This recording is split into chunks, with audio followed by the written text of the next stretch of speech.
সেই দিন অনেকদিন পর একটু বাইরে গিয়েছিলাম শপিং প্লাস একটু খাওয়া-দাওয়ার জন্য। তো কোথায় গেলাম, কি করলাম? আর সেদিন ছিল 24 অগাস্ট আমার birthday date.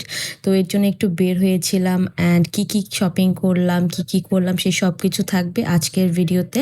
So hello everyone কেমন আছেন সবাই? আশা করি সবাই ভালো আছেন, সুস্থ আছেন এবং আলহামদুলিল্লাহ আমি অনেক ভালো আছি। তো সেদিন হচ্ছে ফার্স্টেই চলে যাই কৃষি মার্কেট। অনেকদিন পর হচ্ছে কৃষি মার্কেট গিয়েছিলাম সেইদিন। গিয়ে দেখলাম যে কৃষি মার্কেটে অনেক কিছুই চেঞ্জ হয়েছে। তো ফার্স্টে হচ্ছে আমরা একটু টপস দেখতেছিলাম। তো আমার হচ্ছে বোনের ভাসুরের মেয়ে এসেছিল। তো ও হচ্ছে কিছু টপস কিনবে এর জন্য দেখতেছিল।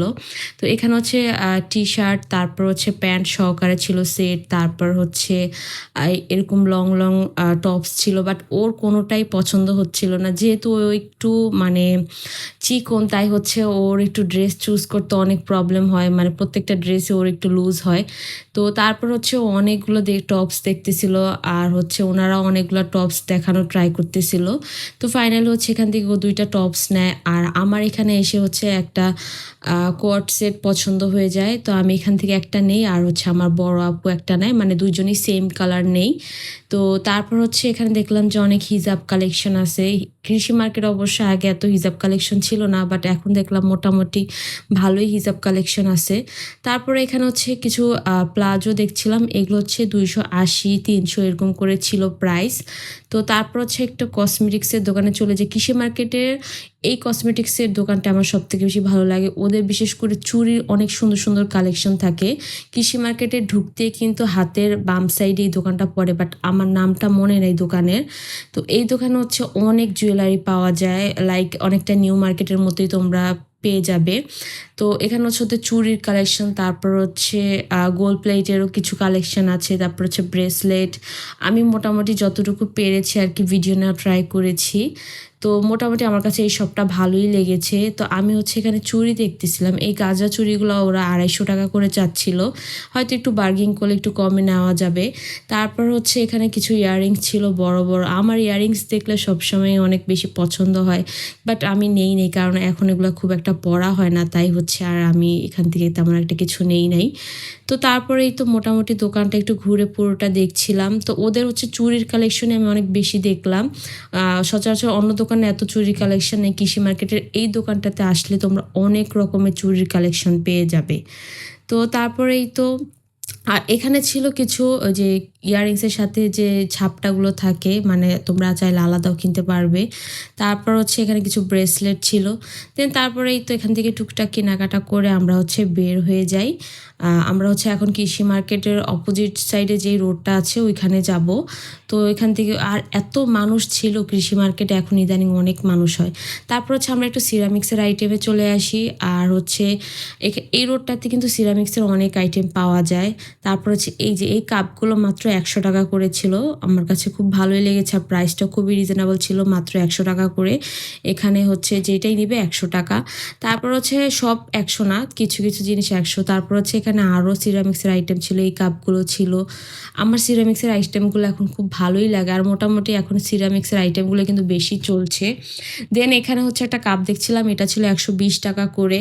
তো আমি বললাম যে এটা কেন ৳১২০ বলে, যে একটু কোয়ালিটি চেঞ্জ এর জন্য। তারপর এই কাপটাও ছিল ৳১২০ আর এটার বড় যেটা সেটা ছিল হচ্ছে ৳২৪০। তো এগুলো তো এখন অনেক বেশি ট্রেন্ডিংয়ে দেখতেছি। তারপর হচ্ছে আরও অনেক কিছু ছিল। তারপর একটু চলে যাই আরএফএল বেস্ট বাইতে, কারণ ইদানিং অনলাইনে দেখতেছি যে আরএফএল বেস্ট বাইতে অনেক নতুন কালেকশন এসেছে। তো আমিও একটু দেখতে যাই, বাট আমি দেখতে গিয়ে পুরাই হতাশ। কৃষি মার্কেটের এই আরএফএল শপটাতে খুব একটা কালেকশন আমি দেখি নাই নতুন। অন্যান্য শপে দেখেছি অনেক সুন্দর কালেকশন থাকে, বাট আমার কাছে মনে হচ্ছে যে আগের কালেকশনই কিছু, আর কিছু হচ্ছে ওরা নতুন অ্যাড করছে, বাট বেশিরভাগই হচ্ছে আগের কালেকশনগুলোই আমি দেখছি। তো তারপর আর কি আমি এগুলো একটু ঘুরে ফিরে দেখছিলাম। আর হচ্ছে এখানে কিছু ননস্টিকের প্যান ছিল। তারপর হচ্ছে আমি এখান থেকে ঘুরে বের হয়ে যাই। দেন হচ্ছে আম্মু এখান থেকে অবশ্য একটা প্যান নেয়। তারপর হচ্ছে আমরা এই মামাটার কাছে চলে আসি। ওনার কাছে হচ্ছে সব এক্সপোর্টের জিনিস পাওয়া যায়। টপস, তারপর হচ্ছে জিন্সের প্যান্ট, মানে ওনার কাছে সব হচ্ছে গার্মেন্টসের প্রোডাক্টগুলোই বেশি পাওয়া যায়। তো এখান থেকে হচ্ছে আমার বোনের সেই ভাসুরের মেয়ে হচ্ছে একটা প্যান্ট নিবে, জিন্সের প্যান্ট। তো ও হচ্ছে খুঁজতেছিল। আর আমার কাছে এই শার্টগুলো এত পছন্দ হইছে, এত সুন্দর। এই যে বাটারফ্লাই এই শার্টটা আমার অনেক পছন্দ হইছে। যদিও আমি এখন ওয়েস্টার্ন পরি না, তাই হচ্ছে আর নেই। তারপর হচ্ছে চলে আসলাম একটু খাওয়া-দাওয়া করতে। কৃষি মার্কেটে এই ফুচকার দোকানটা মেবি নতুন হইছে। আর এখানে হচ্ছে ওদের ফুচকাগুলো এত মজা, আর প্রাইসও খুবই রিজনেবল। মাত্র ৳৬০ থেকে শুরু। তো ৳৬০ হচ্ছে ওদের রেগুলার ফুচকা। ৩ রকমের টক দেয়। তো আমরা হচ্ছে ওইটা ৩ টা অর্ডার দেই, আর হচ্ছে ঝালমুড়ি। তো ফার্স্টে হচ্ছে আমরা এখানে অনেক কিছুই পাওয়া যায়। বার্গার, তারপর হচ্ছে জুস, কোল্ড কফি, এভরিথিং ওরা রাখা ট্রাই করছে। তো ফার্স্টে হচ্ছে আমরা ফুচকাটা ট্রাই করি। ফুচকাটা আসলেই অনেক মজা। ৩ রকমের টক দিয়ে আমি ট্রাই করেছি। তো অনেক মজা ছিল। মানে ৳৬০ হিসাবে আমার কাছে খুবই ভালো মনে হইছে। তো আমি হচ্ছে ৩ টা টক দিয়েই ট্রাই করতেছিলাম প্রত্যেকটা টকই অনেক মজা ছিল। আর হচ্ছে ঝালটাও মিডিয়াম দিয়েছে। যদিও আমি ঝালটা অনেক বেশি খাই। তো তারপরেই তো ফুচকা খাওয়ার পর হচ্ছে আমি একটু ঝালমুড়ি ট্রাই করি। ঝালমুড়িটা অনেক মজা। এখানে হচ্ছে ওরা ৩ রকমের ফ্লেভারের ঝালমুড়ি বিক্রি করে। তো আমি হচ্ছে রেগুলার যেটা সেটাই নেই। আর এছাড়াও হচ্ছে ওরা চিকেন দিয়েও হচ্ছে ঝালমুড়ি বানায়। মানে ওখানে ৩ টা ফ্লেভারের ঝালমুড়ি পাওয়া যায়। তারপরে এই তো খাওয়া-দাওয়া শেষ করে হচ্ছে আমরা এখন বের হয়ে যাই। আমরা একটু নূরজাহান রোডের দিকে যাচ্ছিলাম। তো নূরজাহান রোডে আসলেই না আমার মনটা অনেক ভালো হয়ে যায়। বিশেষ করে নূরজাহান রোডে এই ফুলের দোকানের সামনে দিয়ে গেলে আমার মনটা অনেক বেশি ভালো হয়ে যায়। কারণ নূরজাহান রোডে অনেক ফুলের দোকান, যেগুলো দেখতেও অনেক ভালো লাগে। তো আমি হচ্ছে এখানে কিছু ফুল দেখতেছিলাম। এখানে হচ্ছে গাঁদা ফুল ছিল, তারপর হচ্ছে অনেক রকম একদম তাজা তাজা ফুল ছিল। তো এই ছিল আমার আজকের ভিডিওতে। আশা করি সবার ভিডিওটি ভালো লেগেছে। নেক্সট ভিডিওতে আবার দেখা হবে। সেই পর্যন্ত সবাই ভালো থেকো, সুস্থ থেকো। আল্লাহ হাফেজ এভরিওয়ান।